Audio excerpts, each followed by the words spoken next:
Relatable. I'm excited for our guest that we have on today. I've just been doing a series on interviewing Black manga artists or anyone that's anime or manga related. Interviewing them, get to know their stories, their passions, and just the reasoning behind why they do what they do. And a big heart for me has been wanting to put black faces, black people into these spaces to be able to interview them, to talk with them about why they do what they do in a space that doesn't have many black faces in it, which that's not necessarily a bad thing. That's just kind of what it is, right? But there are tons of artists that are going to come up, and I have one of them in my presence right now. I am thankful that she is able to come on with me. Yo, first of all, I just want to honor her a little bit. When Noah started telling me about her, I'm like, yo, who is this? Like, she sounds pretty dope. And he was like telling me like, yo, she's amazing. Her artwork is amazing, and she's a Christian. I'm like, hey, yo, bet, because I always believe that like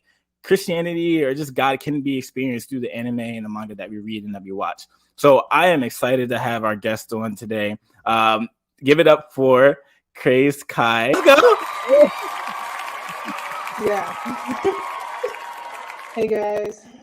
That's my first time ever doing that. I got to work on it, but we here. You got the claps. Noah didn't get the claps, so we here. So I am thankful that you were on and that you were giving me some of your time. I really want to honor that, and so I wanna know your story. I want to know just how you got into art, how you got into drawing comics, manga. What do you prefer? Do you prefer manga, comics? Like what is that? What is that for you? It don't really matter to me. Got you.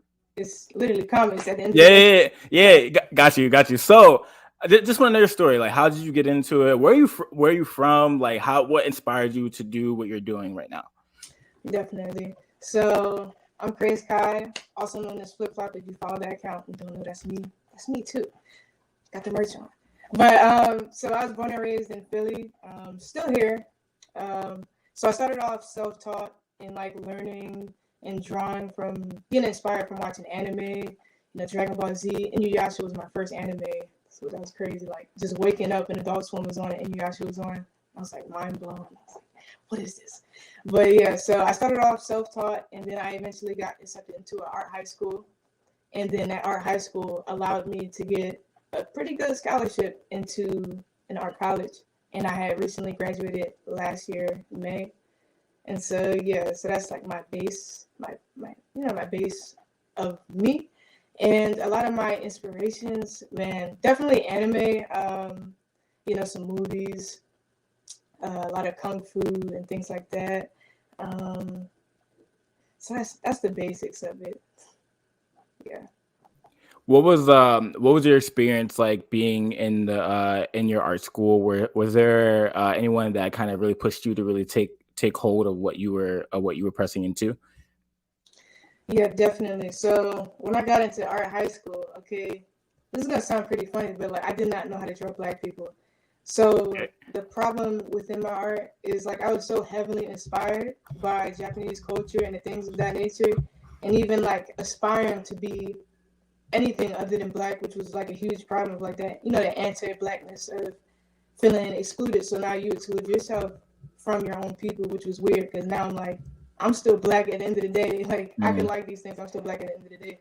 So when it comes to those things, I was definitely more honed into getting into the fundamentals and then breaking those rules and stylizing later. Because I thought, oh yeah, I got this down pat. Like I could draw Naruto, I could draw Dragon Ball Z, easy. But they was like, nah, you gotta get the fundamentals. And I didn't like it at the time, but it definitely grew me and honed in the intuitive skills that I had or thought I had, and then like leveled it up a whole nother level. So it definitely helped a lot. Got you. So what has the process been like for you over the time of just getting better at your craft? Like, what has that been like? What have been like some of the ups and downs that you've experienced? I know you said you've kind of ran into experience of just like everyone like kind of the having the same face being drawn there every time and not being able to draw black people. So like, what was that like for you? Because I know Noah said something similar in the last interview, so I'm like, this is the second one. So like, I would love for you to explain that a little bit more. Yeah, of course. So like I said, like taking a little bit too much inspiration from Japanese culture, even just like aspiring to be anything but black. Like it was a weird thing, especially when you're into so many things outside of your culture. It's almost like you begin to identify yourself with that. So you draw yourself as those people. You draw yourself within that culture instead of like I could think of like my old comics I used to make, obviously heavily inspired from Naruto. So it would be just like this weird edgy title, and then all the characters got spiky hair and they're all white or Japanese, but they look white with Japanese names. Like, and so high school really gave me the fundamentals to be able to like branch out and lay hold of like my culture, but also, you know, cultures that are accessible with like, you know, within reach, that's around me. Instead of trying to go off so far off the deep end, why not draw things that I can identify with and then bring relation to others people's, you know what I'm saying? Yeah. No, that's amazing. Wow. I'm excited to get. So I want to know. So you have flip X. Is it flip X flop or flip flop? But it's on that Hunter type of. Okay, got you. No X. Got you. Okay. So a flip flop, right? So this is like probably like your. Will you consider this like your masterpiece at this current moment? Like this is like your baby right now. Yeah, that's my baby. That's okay. Got you. Cool. I'm like. Yeah, I'll give you something else to work with, but not this.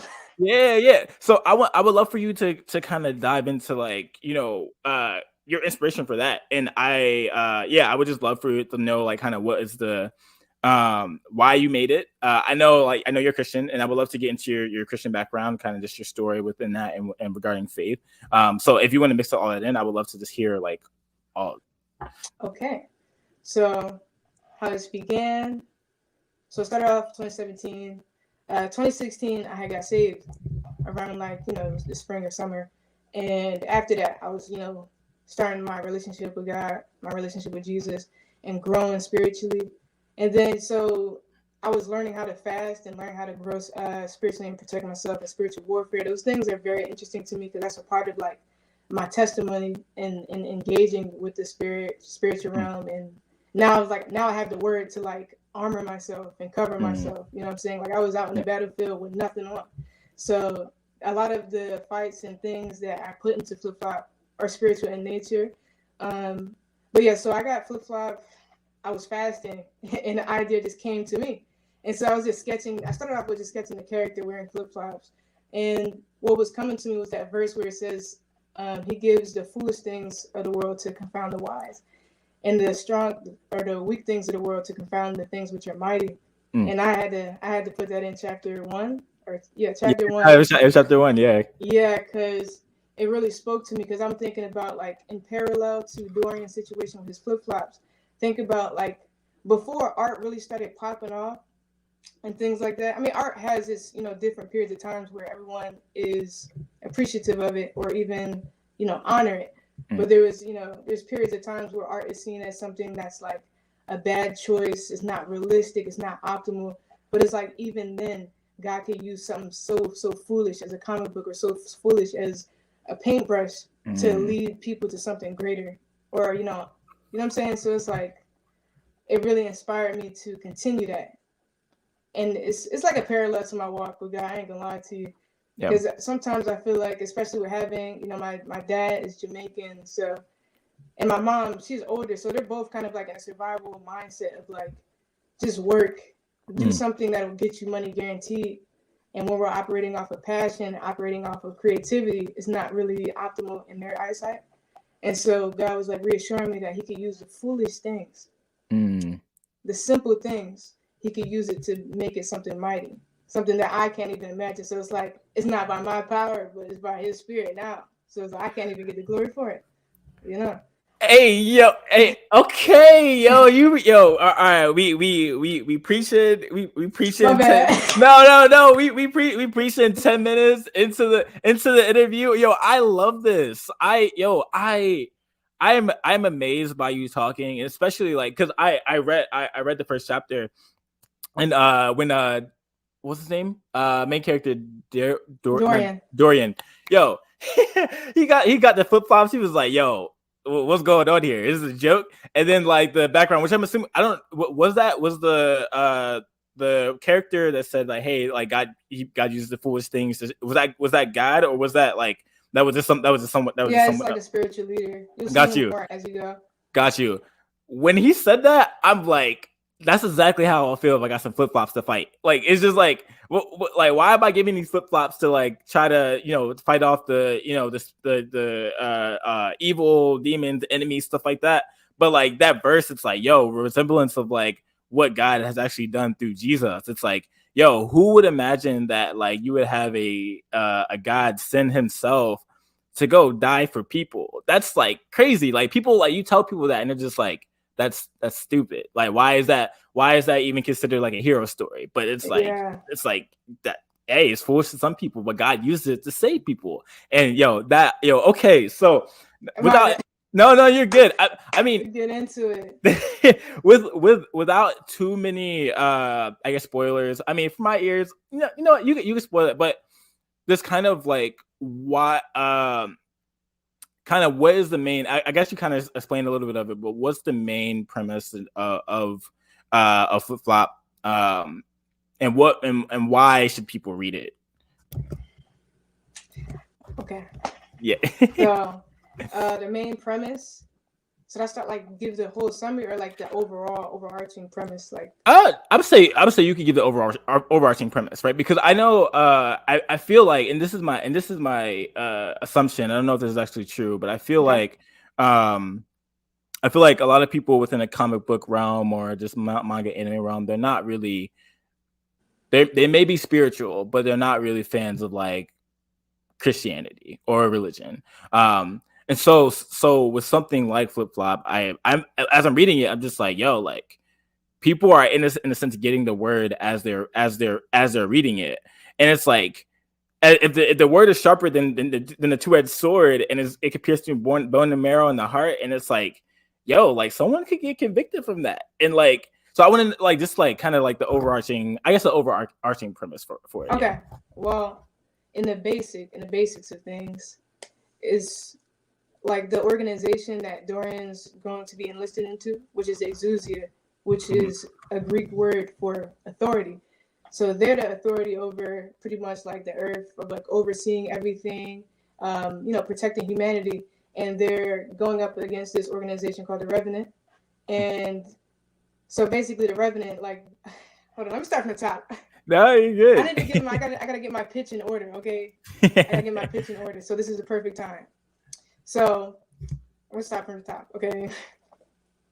So the ancient Shasta key was stolen from the Exousia Knights, and this key holds the power to open up portals to the spiritual realm. And so it's wreaking havoc all over the earth.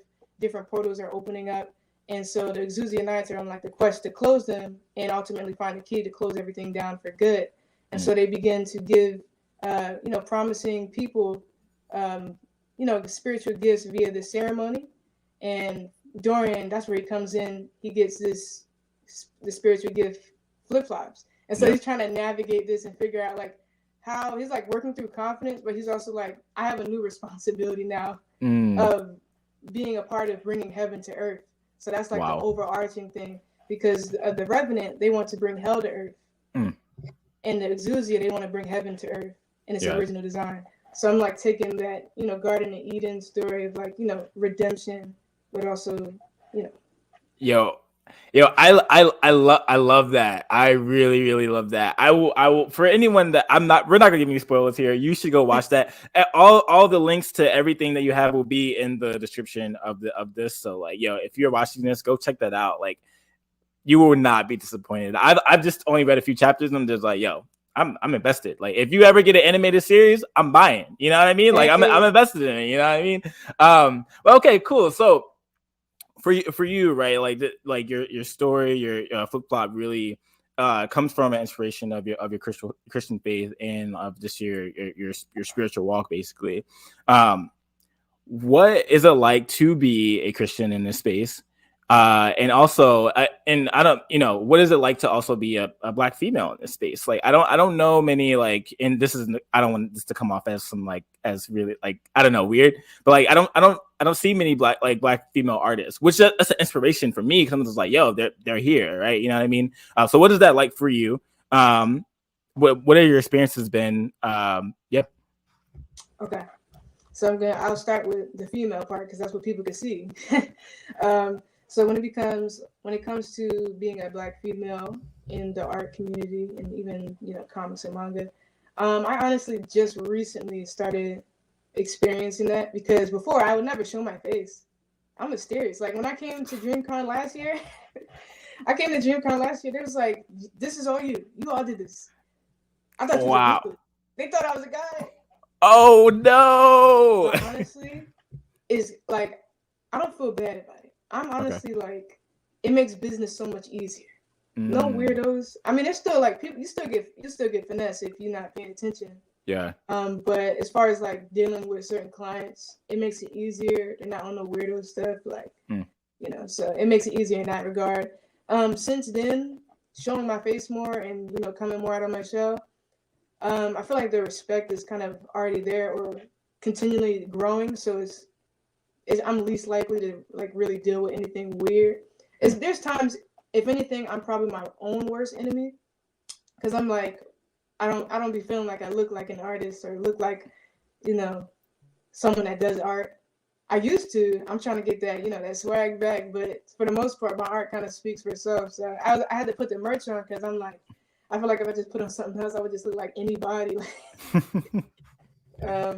So that's, if anything, more of it's in my head, really. I'm the most critical person, I think, to myself or my brand. Even to my story, I'm just in my head like, dang, I should have explained it better, but don't worry. I'm going to keep growing. Right? So it's just one of those things. And then as far as being a Christian in the community, I mean, I don't think there's much like pushback for me personally because I feel like there's a respect there for my work, and I feel like that's the great thing. Like the gift kind of get me in the door because they appreciate the work ethic. That's why it's so important for us to operate in excellence. Because when it's not excellent, it's like, who you really representing now? You know what I'm saying? So when the representation is there and excellence there, I think the respect is also there. And then it opens the door up to conversations. Like, within my work, I have like multiple little mini comics where I include verses or even, little pieces of art with prayers on them or verses that are inspired me to make it. And there's people, Christian and non-Christian, that comment on my work. And obviously I want them to get something more from it. And a lot of them do. It's just about being, I think, obviously don't water yourself down, but be authentic, be genuine. I think artists value people being genuine because a lot of them been hurt by the church. A lot of them grew up in strict religious households, and I'm kind of like the opposite. You know what I'm saying? I didn't really have family that was religious. It was almost like God picked me out, snatched me out. And so I could have a conversation with them without having like that preconceived notion of like, you just grew up that way, your parents taught you this. It was like when somebody chose it, now they're thinking like, I want to know why.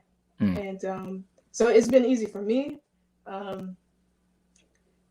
I can, when it comes to work, if it's not, I would say if it's not in your best interest, don't take it. Like if it's not aligned with what you believe in, don't take it.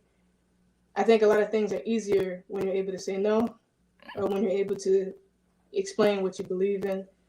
And people are gonna be upset regardless. It is what it is. But I got a lot of friends that aren't saved and that don't, that aren't Christian, and so it's like they value being genuine over anything else.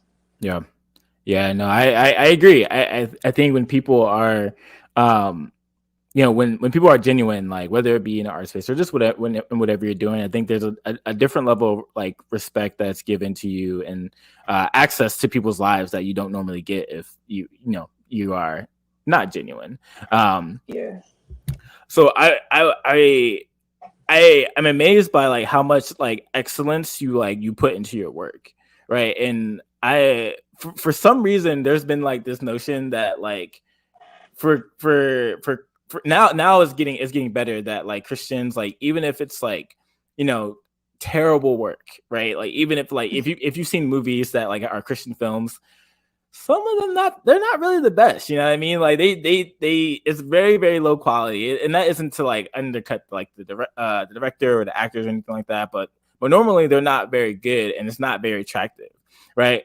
But you have on one hand you have people that are doing really, really like that are Christians that are doing really, really good work, and you are one of those people. Like you are like I see like the level of detail and just the amount of effort you put into your work, and just like we need more of this, right? Like, you know, I think like for Christians we're called to work hard, right? Like we have a free gift of grace and salvation found in Jesus, but like God also calls us to work hard, to do things for His glory, and I see that in you. I see that like you're doing that, and like yo, and it's getting you places. Like that's amazing. Like people are respecting you on a different level because of like what you do, and I applaud that. Like, you know what I mean? I appreciate it. Listen, man. I mean, things weren't always excellent. I mean, or you know what I'm saying? Like, obviously, give it your best, because you got to keep growing, of course, growing in anatomy or growing into things that I might not be too capable of, like writing. I was like, I know I'm not the best writer, and I know that I want to share my faith in a creative way, but also tell a cool story. So I'm like, let me practically go and enroll into a writing class, you know, things like that aid that. You know what I'm saying? Like, yeah. Obviously pray, but you also got to put the actions with it. And God will use that. He will honor that, meet you, you know? So I was like, wow. Yo, that's dedication. It's like being so committed to your craft that you're willing to enroll into a class to be able to get better at your writing. That's like, I love that. It's hard. I think it's hard. It's like I personally, it's like I learn as I go. So if I would have never started, and actually, like, once again, the fundamentals, just like how I was drawing all that Naruto stuff and all that Dragon Ball Z stuff before, I can intuitively draw and copy, but getting the fundamentals into your mind, you can't take that away. And now you have a skeleton to build off of. You know what I'm saying? Got you. But I see. I feel like this is happening. You may already know that this is happening. Just from the amount of just people that just were excited that you were getting interviewed. Like you are like I said like before the stream. Like yo, you are popular. You're very popular. Has like. I imagine that there are a lot of like women like you that are looking up to you in this space right now, especially because like you're not just one of the like creators that's like kind of just from the ground up. You were at one point from the ground up trying to get things popping, but now like you're popping, like you're literally popping. So it's like what like do you have like people that come to you as like, yo, I want to be like you when I grow up, or is it like, hey, I want to get my work like you? Like what's that interaction like when you meet people that just like they are interacting with your work? Oh man, it's just the beginning. Yeah. So I appreciate like, you know, the encouragement. I mean, there's people that definitely DM me and ask me, you know, for advice, and I'm always willing to, you know, talk to people and break things down. I'm pretty friendly. So I mean, I never had someone be like, "Oh, I want to be just like you." I think that's kind of weird. Like, you got your own identity, but yeah, I give you advice. You know, if anything, be better than me. Don't be me. Like, you know what I'm saying?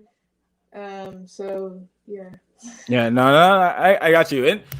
It is very weird. Well, I say that all the time with people I look up to. So I don't know how weird it is. It might be a little bit weird, but you know, but I do see that like, you know, you're paving the way like for you, Noah, like for other artists, like you guys are like paving the way, like at least right now in this sphere of the world of just like making art like this. Like you know, a lot of it is on webtoons, like kind of to get that out, which is cool, right? But like, you know, like I don't see like, and this is what I was talking about with Noah on the interview, and I kind of want to pitch the same kind of question to you. It's like, hey, like, you know, one day I asked a question, I'm like, yo, like, why aren't there many like, you know, Black characters into like you know, Eastern like the Japanese manga or whatever, or anime? Like, why don't we see a lot of those characters, right? And kind of just to reference back to when you were talking about earlier, it's like with the characters that you like, that we all like, or that we love to, you know, draw, whatever, they often are just depicted. We often depict them with like kind of Black faces, right? Like they kind of have like the, you know, I guess the white face, but with the Black skin.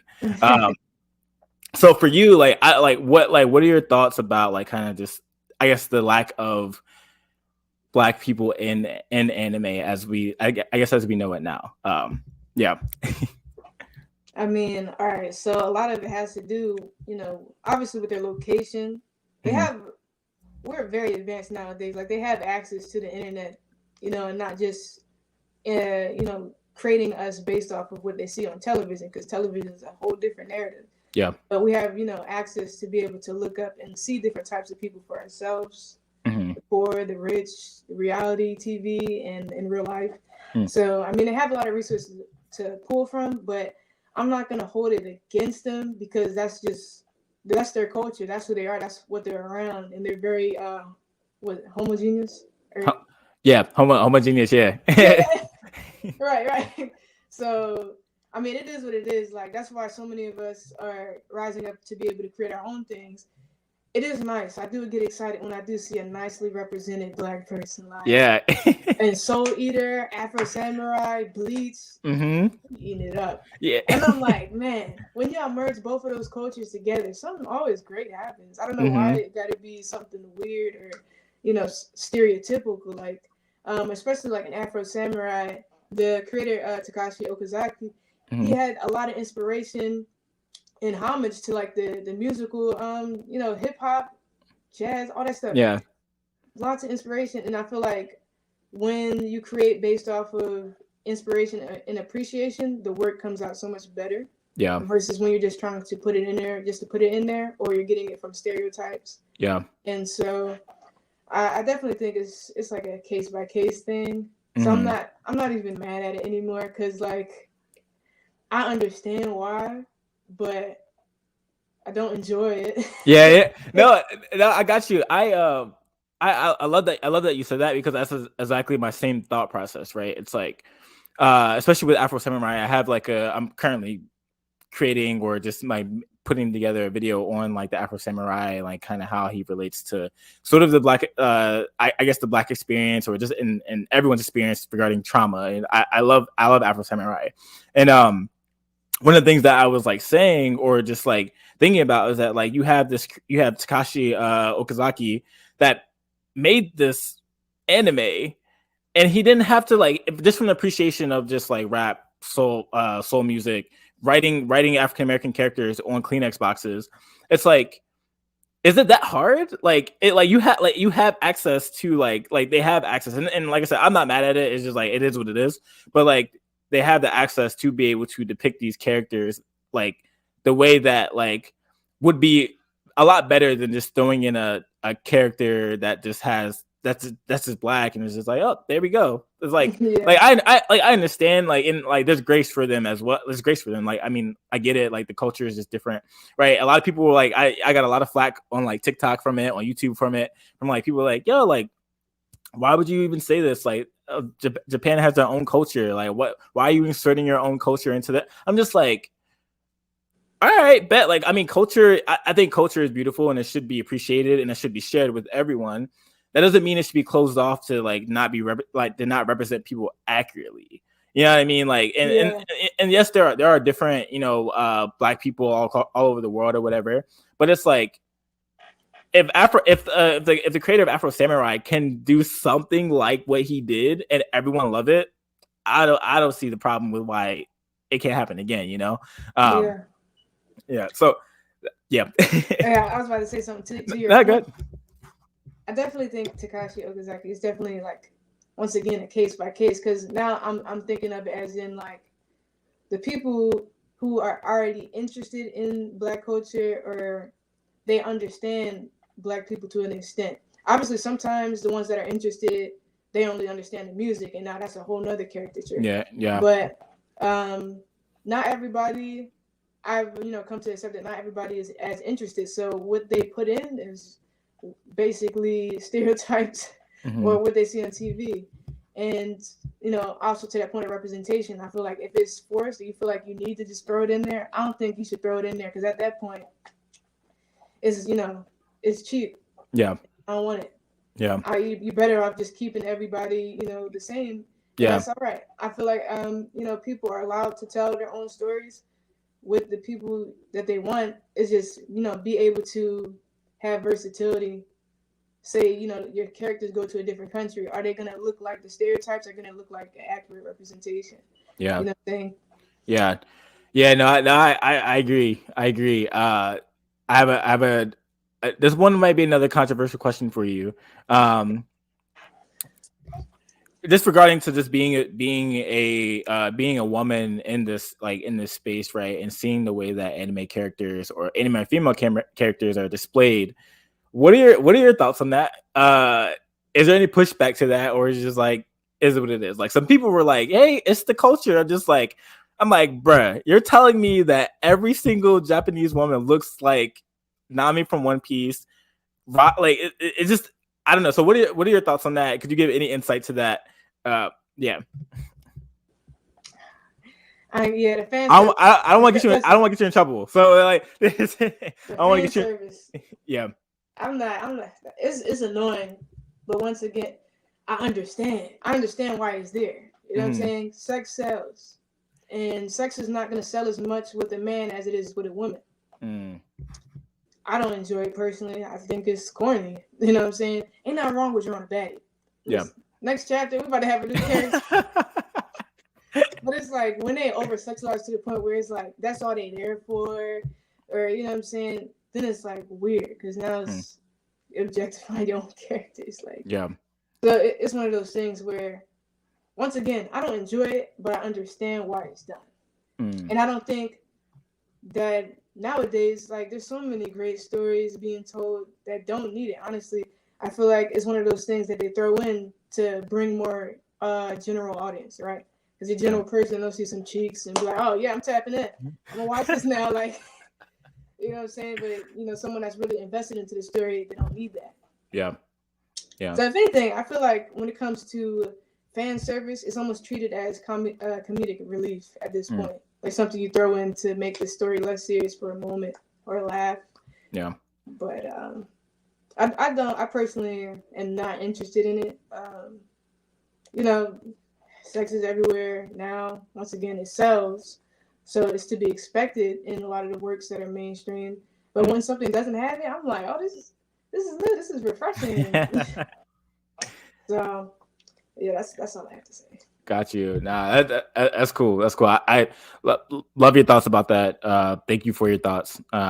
These are some rapid fire questions for you, but any advice just kind of to upcoming artists, upcoming Black artists, upcoming female artists, like, what would you say to them that someone just trying to get their foot in the door? Hey, I'm still walking in. The door just opened. I'm still walking, but definitely, I would say, stay teachable. Don't get too invested in social media numbers if they're not converting into funds to be able to fund your career. You can have 20,000, 100,000. If you're not getting a single dollar from them people, you know what I'm saying? It's kind of demoralizing. So don't focus too much on the numbers because it's always going to be like a small percentage of people that come out to support anyway. What else? Think about why you're making what you're making. It has to be, beyond just because it's fun, just because it's cool. Because that runs out. It's like your emotions. You're going to feel one way today and feel one way tomorrow. It got to be something deeper. Like, what's the mission behind all this? Is it giving back? Is it, telling a story that will relate or potentially help someone out of their current situation that you was, in previously? Things like that. I mean, I know art doesn't always have to be deep, but when it comes to resonating with an audience, a lot of content nowadays is quickly consumed, and what keeps people sitting there longer is when it resonates, when it's hitting something in their soul or in their mind, something helpful. You know what I'm saying? That's how you engage an audience. I'm still, regrowing on mine. I feel like my previous page that I had, the base was strong, but rebuilding. And I guess that's the basis of it. Stay teachable. Don't focus too much on the numbers. Have something that fuels your passion. Like the passion can't just run off the passion. Something got to be under there. You know what I'm saying? Because people are going to try to dim that. People are going to try to put it out. And you got to have something under there to keep you going. You know what I'm saying? So I guess that's the basics. Yeah, no, that's those are wise words. I think I relate to what you just last said about just like passion. Like it's not enough to keep you going. Like, and I think that's like advice just for anyone that isn't an artist, but just for life, right? Whatever you're passionate about, there has to be something in there. There has to be like sort of like a solid rock for you to lean on or for you to stand on if you're going to continue in whatever you want to do. So that's like really, really wise words from you. And I appreciate that. I guess this would be my last question. Any advice to kind of the Christian, like, just being, a light in the, in different places, not just, art, comics, manga, but just anywhere, like any advice that you would give to them in a world that, like, I feel like there's this like notion that like for Christians, like you can't really do certain things because you are a Christian. So like whether that just be comics, manga, in the movie space, whatever. Like I feel like a lot of Christians kind of look at other Christians like, what are you doing? We're supposed to be, we're supposed to be different. Why are you making stuff that like isn't like what we think it's supposed to be like? So any advice for Christians out there that's trying to just be a light in the different areas of where they're at? Like, not gonna lie, when you were saying that, the first thing that came on, I was like, remember we talked about he could use the foolish things. Yeah. The foolish things, the small things, the weak things. All I would say as far as the Christians go, okay. I was talking to my friend about this because he's a graphic designer and photographer as well. Okay. And we were talking about like what that looks like because he was talking about like Christian work kind of like being in a box and it's expected to be just one way. And I'm like, man, if we believe that God is the creator of all things, he's like literally the holder of all creativity. It doesn't have to all look the same. I just gave him like, a warning, of course, to stay within the bounds of the word, stay within the bounds, of scripture. And if you're not outside of that, it's free reign. You know what I'm saying? If it's not crazy or demonic, it's free reign. You know what I'm saying? There's so many things that you create with. I'm making a comic about flip-flops. Like, even in business, you're a businessman. Obviously, don't be, finessing people. You got to be excellent with your work. Not slothful in business. Taking up on top of your things. Even your excellence could be used for His glory. Even how you treat people could be used for His glory. You don't even have to be creative. So it comes down to, obviously, when you're in a creative sphere, stay within the bounds of scripture. Be able to say no to things that is not in that balance, I would say, okay? Because you're going to have a lot of opportunities with dealing with certain things. Allow God to collaborate with you on whatever you're doing, anything, right? Praying without ceasing, you know what I'm saying? Allow Him in your ways, include Him into all your thoughts. And it will help the process of like elimination of like different things that you should do, shouldn't do. And when you're not hearing that, once again, stay within the bounds. We have guardrails for a reason, right? But creativity is not limited to what we just see, right? There's so much more glory that we have yet to receive. Oh, experience, right? When we hear about the prophets, when we hear about people having different visions, things of heaven, they've seen colors that we have not seen yet. They've seen designs and architecture that we have not seen yet. So why would you allow people to limit you on what God has shown you that you have not yet seen on earth? I don't want this interview to end, yo. You ministering to my soul right now. Okay. Listen, shout out to the Holy Spirit. Shout out to Jesus. No, man. You got anything else? Anything else? I mean, obviously, like, be excellent at what you do. So, be teachable, stay within the bounds, walk in excellence, include Him in all of your ways. Even the littlest things to the biggest things, the littlest prayers to the biggest prayers. Allow Him to guide you. Don't be afraid to say no. Don't be afraid to be rejected. Because I mean, even me, right? You know what I'm saying? I think my work is great, but some people, there's still going to be people that don't like it because of the messaging or, you know, the things behind it. And that's all right. They're not rejecting you. Okay. At the end of the day, they're not rejecting you. Just move forward. So I guess that's the basis of it before we get on a tangent and start. No, it's good. I am overjoyed just by like from you speaking and just like just like saying like, hey, like you have creative freedom. God has given you a mind, like being made in the image of God. Like you have freedom. Like don't let anybody tell you what you can and can't do. Like if it's in the guardrails of scripture, right? Like if you're not going outside of that, hey, have creative freedom. Like use your artistic gifts, use whatever you have to be able to talk about the glory of God, to communicate the gospel, communicate God's glory, communicate whatever you want to communicate in it. And I love that. I love that is a thriving thing for you. And I'm excited. I'm excited just for like, you know, when you blow up, you know what I mean? Like people gonna look back on this and they gonna be like, oh, yo, she did that interview with Anime Relatable. Like, yo. So I'm excited just for, you know, where God is taking you and that you're so committed to the word, to like just staying true to yourself with in this space and what you do. And I think a lot of people will benefit from that. I'm benefited from it just from just like, yo, I needed that. I needed this interview. I'm bad, yeah. I mean, yeah. No, you're fun. This was very fun. Like I definitely was very nervous, but like Holy Spirit was just calm.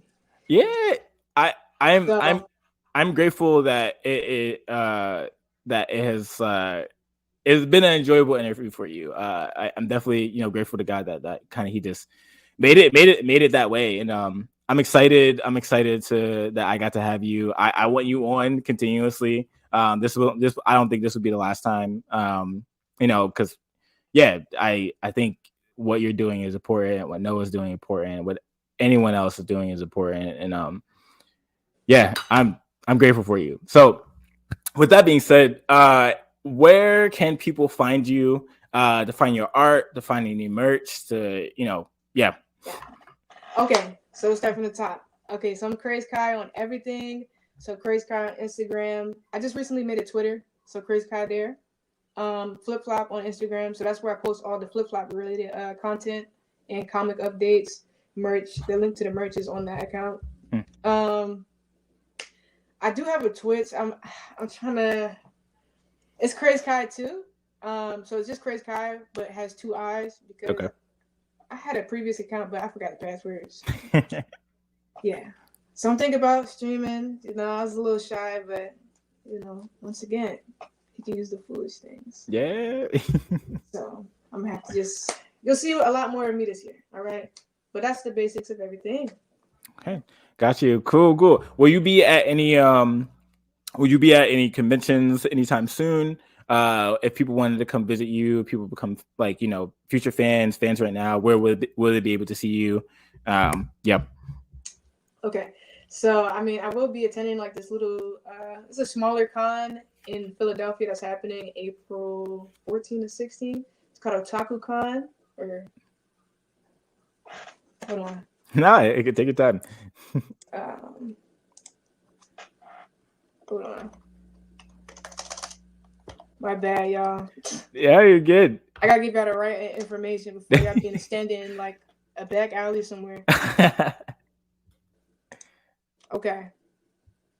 Yeah. Okay, yeah. So Philly Otaku is basically Philly Otaku Con. It's in Philly, April 14 to 16. And I'll be there. It's free. Only people that had to pay was me and other artists. So you can show up, buy art, support other artists. Noah will be there too. Oh, he will be there. Yeah, you know he in Jersey, right? Yeah, no, yeah. Drop his address right now so you can. No, don't do that. He gonna be mad. I'm just playing. Yeah. But yeah, so I'll be there. I'll be at DreamCon again this year, July 28th to the 30th. So yeah, I'll be there again. Okay. And I might have Volume 1 dropping. Well, actually, I should have Volume 1 out, but I'm trying to make sure that I can bring it to the con so that everything's situated. So I might have volume 1 of Flip Flop. Got you. Chapters 0 to 9. Okay. Got So you. that's it. Cool. Well, yo, Kai, thank you for so much for blessing us and get to know your story, get to know your heart. I am really thankful for everything. So, but it ran out. This is the goofiness of Anime Relatable. So, Kai, I am thankful. Make sure you guys go check her out. This is Anime Relatable. Thank you guys for watching. Thank you guys for tuning in. Make sure you go check out some other interviews, check out some other content, and yeah, be on the lookout for more things dropping soon. So yeah, see you guys later.